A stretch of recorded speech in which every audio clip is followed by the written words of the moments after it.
I had a sitting with one of my clients, a long time friend, but he has been seeing me do this content about inheritance, and the reason as to why I'm quite passionate about this particular discussion is because we want to help our court system resolve some of these long-standing cases that have been there for a couple of decades. And I will tell you this: if you look at how many cases on succession that are in court to date, it is shocking. Yeah.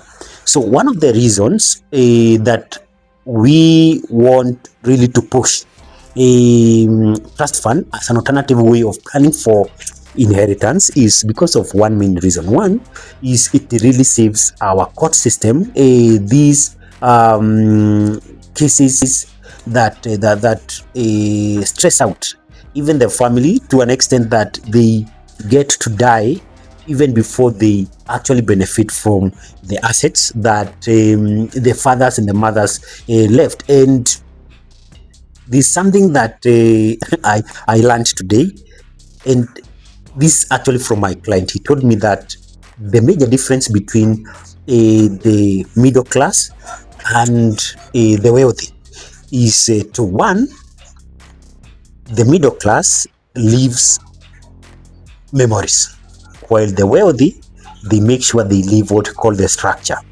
that guides the family in terms of behavior, in terms of how they actually take care of the assets.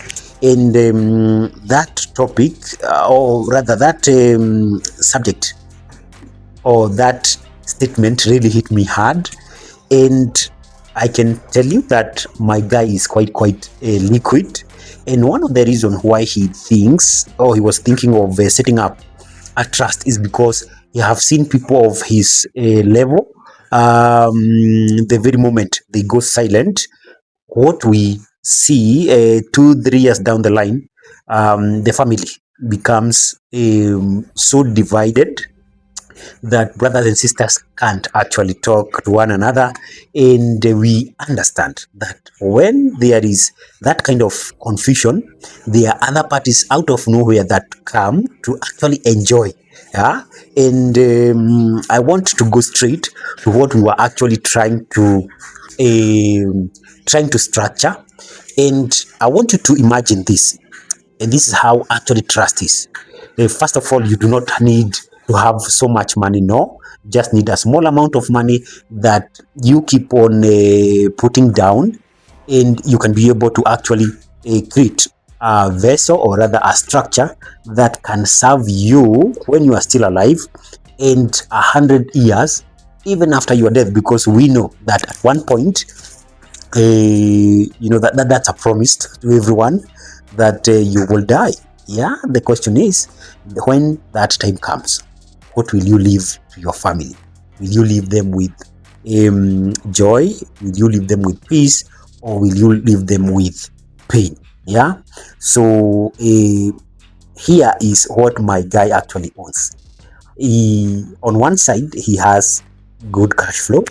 On the other side, he has a sizable assets, physical assets. We are talking of properties, we are talking of businesses, motor vehicles. So while structuring this, we will consider both of them and how best we can actually treat them upon his death. And I want you to look backward.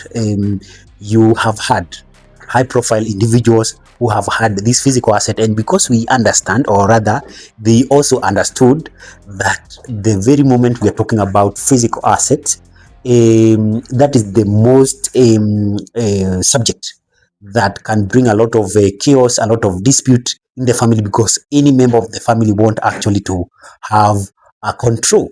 And so what they have done is to dispose of, or to instruct their lawyers or the administrators, that the very moment I'm not there, I give you an instruction that let everything be sold, and whatever will be gotten as the money, cash, liquid cash, can be able to settle the debts, and what is left actually can be able to be distributed to our people or to my family. And that is what has happened. The same view my client holds, that yes, I have some good cash and I also have a sizable assets, but what I would want is that moment I'm not there, I want them to be sold and that money put under the trust. And what the amount we were approximating was about 110 million. You can imagine that's a good amount, and majority of us, I know, when you hear 100 million, there's so much that comes into your mind. Yeah, and we were trying to create a structure, and I want you to imagine this. Imagine you are in a room or in an empty hall, yeah, and what you are creating is actually a trust. Trust looks like an empty hall.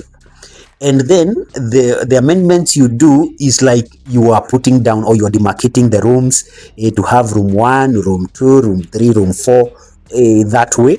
And it's very easy to create a trust if you have the right person to guide you. So I want you to imagine you being in an empty hall, and then you create 5 rooms. You create 5 rooms. In each room, at the front of the door, you write this. Room 1, you write Wealth Capital Preservation Fund. On room 2, you create or you write Beneficiary Distribution Fund. On room 3, you write Family Development Fund. Room 4, do what we call a Healthcare Fund. And room 5, do what we call Emergency Reserve Fund. The reasons to why we have created this room is to put a boundary so that the money should not actually mix. And it becomes very easy for us to know where to get money when a certain eventuality comes. And the first room, which you've named a Wealth Capital Preservation Fund, its purpose is to preserve capital so that the next generation can actually get to enjoy. We do not wish that all the money, yeah, vanishes in the first line, yeah, or basically the first generation. So we want to make sure that in the long term, the 4th, 5th, 6th generation can actually still have a taste of what great grandpa or great grandma actually put. So on the second room, which you've named Beneficiary Distribution Fund, its main purpose is to provide regular income distribution to beneficiaries so that the people who have been left may not really be so stranded. And its purpose is to make sure that if you have a family member that has maybe a condition and requires support, the trust can be able to support that particular beneficiary. And we of course have children that are born with cases like autism, dyslexia, ADD. Yeah, those individuals in the family requires special kind of attention. And then we look at room 3, which we have named Family Development Fund.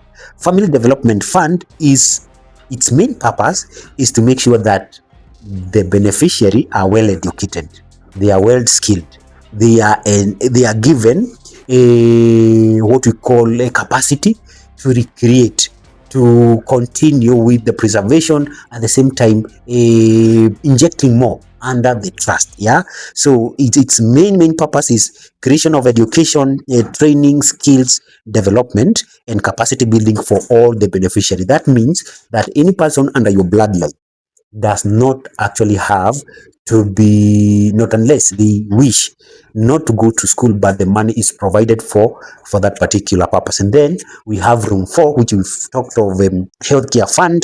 The purpose is to make sure that every year the family has a good medical cover, because we understand that one of the things that can actually wipe out whatever the family have accumulated for generations can be wiped out by one individual. So what we want is to make sure that we have a room that has some fund, and that fund is used to purchase medical cover every year for these beneficiaries. And then the last room, which is the most important, is the emergency reserve fund. Yeah, the purpose is to make sure that we have the emergency support, and in case of unexpected family needs, we have somewhere to actually get this money. So now we have, because we understand, the first thing we did is we created a hall, and then we demarcated, or rather we put down different rooms, and we named them for the different purposes. So the second thing is to understand how to actually fund them.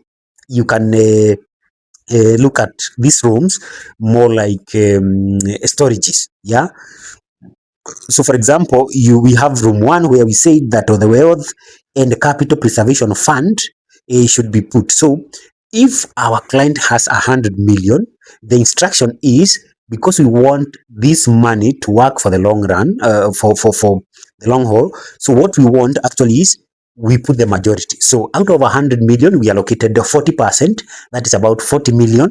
So even if nothing else is happening and 40 million is being reinvested per year, even if we are getting an average interest of 10%, we are talking of every year we are getting an extra 4 million as a profit, or rather return, on this particular investment, or room. That wealth capital room is receiving 4 million every year. And then we have room 2 for the beneficiary distribution. So out of this same 100 million, we have said 40% should go to the reinvestment kitty. Then the beneficiary room should actually receive 30%. But what you'll find is that these beneficiary of ours are not spending the entire amount at a go, because we are talking 30% of 100 million. We're talking about that million. It may be unwise if we give out the money as in as a, what do I put it, as capital. What we want is the 30 million should not actually be distributed, but instead should be reinvested. And out of this reinvestment, they get to divide the revenue that we get out of the 30%, or the 30 million. And then room 3 for the family development fund should receive 15% of 15 million, of 100 million. We're talking about 15 million. So 15 million may not actually, of course, it's not being spent all of it at a go. So every year the family will be receiving a free medical cover from this kitty, and the balance should be reinvested. So then we have room 4, which we've talked of. Room 3, sorry, we allocated it for family development fund, where we said its purpose is for education. So what we do is that this room keeps money for the upgrading of the skills and training of our beneficiary. So every term, the trust gives out a check direct to the school, so that, and that is basically what trust does. Even if you are putting down what we call a dependent, or nominee, or the person to take care of these children, they themselves do not receive a liquid cash. No, what they do, they are asked by the trust to give the invoice from the school and the fee structure, so that the trust can be able to settle. Yeah, and we have talked of 15% should go towards this education kitty, or family development fund, and the rest, the amount of money, should actually be reinvested. And then we have a kitty 4, or room 4, that keeps money for the health fund, where we have said that the health fund room should receive 10%, which is approximately 10 million. And what we shall be doing that is that, like, on annual basis, we are spending like 500,000 to purchase medical cover for the family, and the balance is reinvested. The return is plowed back, or is put back into the same room. So you might find that the money never runs out, yeah, or the rooms never actually runs dry. And then we have the last room, which is the emergency reserve fund.